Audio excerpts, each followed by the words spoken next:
Hi everyone, Darren Hunter here.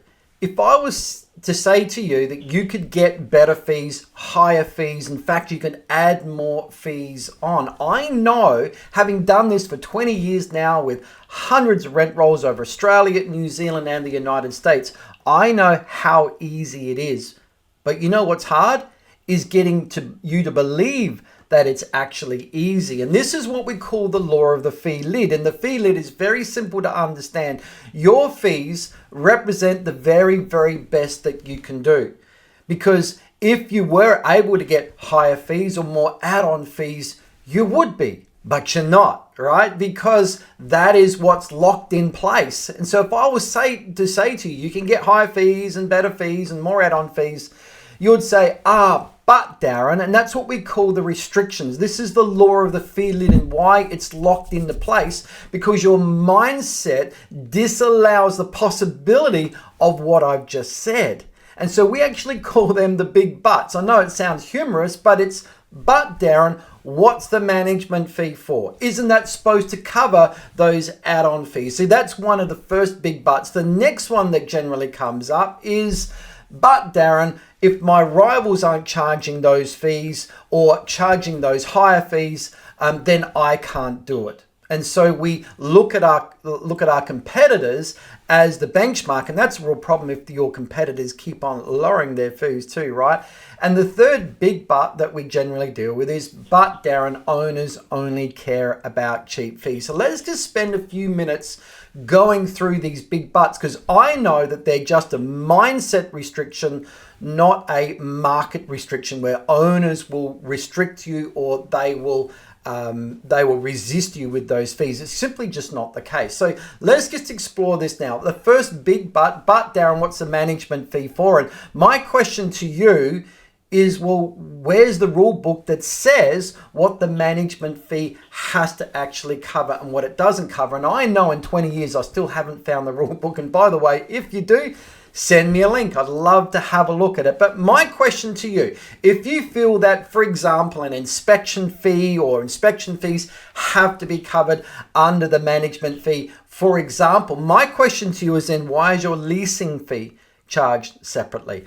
Maybe your marketing fee is charged separately. What about your lease renewal fee or other fees are charged separately? So you and I agree and know there's very, very likely other fees that you're charging than your management fee. So as you know, your mindset hasn't applied itself to those fees, but it does to other fees. Again, it's just a mindset. Now, a quick question to you too, is that debt collection agencies out there charge 20 to 30% to go and collect the debt. And you and I would agree that rent collection is a very soft form of debt collection, because if the tenant doesn't pay, and we know that their paying is voluntary, you can't force them, then we know that if they don't pay, there's a system in place of calling and communication and a legal process you've got to go through to collect that. So it is a type of very soft form of debt collection. So if a debt collection agency is charging 20 to 30% for their services,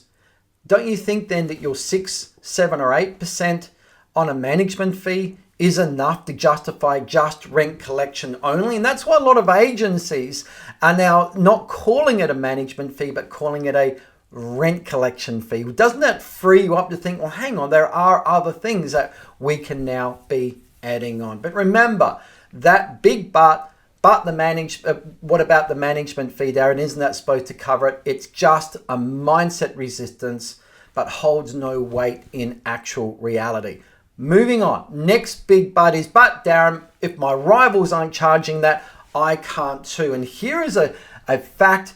In property management, the owners are fixated on, they're focused on, they look at, they judge you largely on your management fee. All right, now think about it. All the fee objections that you get, what are owners generally focused on or zeroed in on?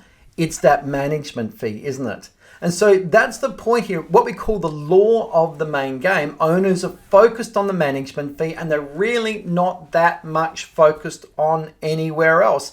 And that's why I've been working with agencies that are able to get a double leasing fee in their market where everyone else is not charging that, or they're able to charge a routine inspection fee where no one else is actually charging that. And recently we've been teaching people how to charge a tenant exit fee, which is the fee that covers right from the time the tenant gives notice right through to the bond or security deposit refund, that fee, because owners are fixated on the management fee and they tend to overlook, not really care too much about anything else. So that is the law of the main game. So with your management fee, as long as you're pitching within a market rack rate normal, but that also is varied too. I mean, I don't know how many markets with all the secret shopping that we've done where the low end agencies charge, say, for example, 4 or 5%, and the high end agencies are charging that 8 or 9%. There's still quite a large swing. You've just got to, where you know that your worth, fit into that. And as long as you're in that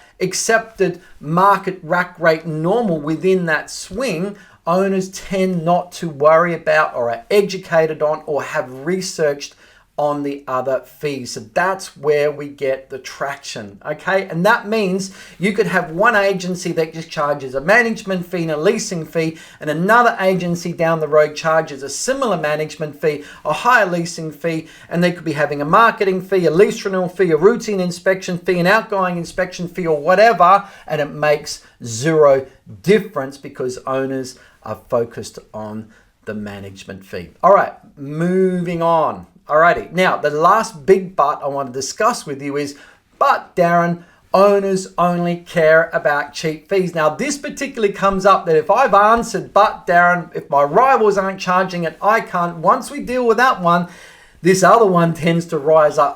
But Darren, that's all good and well, and I believe what you said, but owners only care about cheap fees. And so they hit that back at me. And my point is this: most owners, not all owners, but 95% of owners are coming to you as a property manager because they don't want to manage it themselves. They can go and manage it themselves. There's no law that says that they have to give it to an agent. There is a reason why they're giving it to you, and they're likely losing sleep over that issue the night before speaking to you. And here is my point. They're not losing sleep over their concern of not being able to find a cheap agent. They're not losing sleep on that stuff. They are losing sleep over, what if I get the wrong tenant? What if the rent isn't being paid? What if the property gets damaged? That's what they're losing sleep over, hence why they're coming to you. That is their true and primary motive of coming to you. And so if that's the most important thing to them, is getting peace of mind so they can hand the management over to you, and in return they can switch off to it and get on with all the other stuff in their life. If that's their primary concern, then the question comes up, rightly so, well, why do they seem so fee focused? Now, we covered this in a lot of detail with the big buts, and also why they ask for discounts in our book, Win Your Worth Secrets. Now, we recommend you get this. It covers absolutely everything that you need to know to get better fees with new clients and current clients as well. Now, we've paid for the book. All you've got to do is pay for shipping. That's your investment into getting this here. Just go to winyourworthsecrets.com. Now, the point is this, and we cover that in the book. Why are owners seemingly fee focused? Simply because you work in real estate. And in real estate, the industry of real estate, it's normal and accepted, even encouraged, to go and negotiate. Okay? And even we know that need to negotiate generally came out of the sales part of real estate, but because you still work in real estate, you're under that umbrella, you're in property management, they don't really care that you're paid on salary, not on commission, and there's still all those expenses, they're still going to ask for a discount. But that same owner wouldn't go down to the supermarket and ask for a discount at the cashier, or at the McDonald's drive-through with the cashier say, oh, by the way, Burger King down the road or Hungry Jack's, they're offering a similar meal deal but cheaper. Can you match it? No one ever does that, because that's not what you do at a fast food drive-through. That's not what you do at the supermarket, but you do because you work in real estate. It's a game. They're playing a game. And you think about yourself. You go and buy a second-hand car. You're going to be bargaining, aren't you? Or you're trying to buy something on Facebook Marketplace. You're probably always going to ask for a better price, or you get off a plane in Bali or in Fiji or whatever, and you're, not paying full price on that dress or that bag or t-shirt or whatever. You're always bargaining. So there's certain things, and real estate is an industry where negotiation is part of that. So it's understanding they're always going to ask for a discount, but their primary motive is they're looking for a quality agent to give them a quality tenant that's going to pay the rent on time and look after the property. That's what they're primarily concerned about. So the game here is, in fact, we've talked about this in another video, if you get asked, but the other agent is cheaper, or if you can match your management fee with the other agent down the road, you've actually been green lighted. They've already said, I want you.